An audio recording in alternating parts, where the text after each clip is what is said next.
sa mga minamahal kong kaibigan, kapamilya at mga kababayan.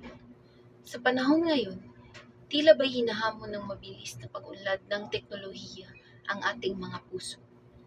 Ang artificial intelligence o AI ay isa sa pinakakapansin-pansin na halimbawa nito.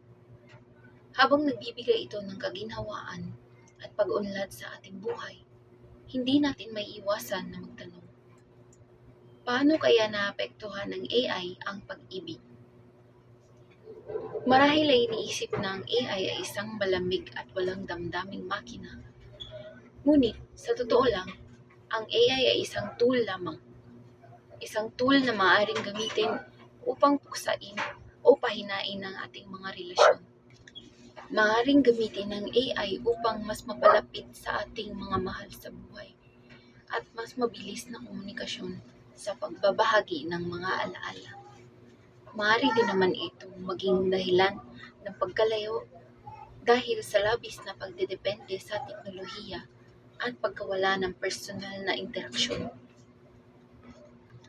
Ang tunay na pag-ibig ay higit sa mga algorithm at data.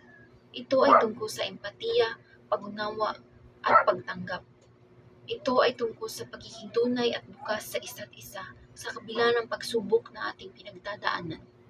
Kaya naman, sa gitna ng pag-unlad ng teknolohiya, huwag nating kalimutan ng kahalagahan ng personal na ugnayan. Gamitin ang AI ng pananagutan at huwag hayaang mawala ang tunay na diwa ng pag-ibig sa ating mga puso. Mahalin natin ang isa't isa ng buong puso nang walang pag-aalinlangan at nang may pagpapahalaga sa bawat sandali ng ating pinagsasaluhan.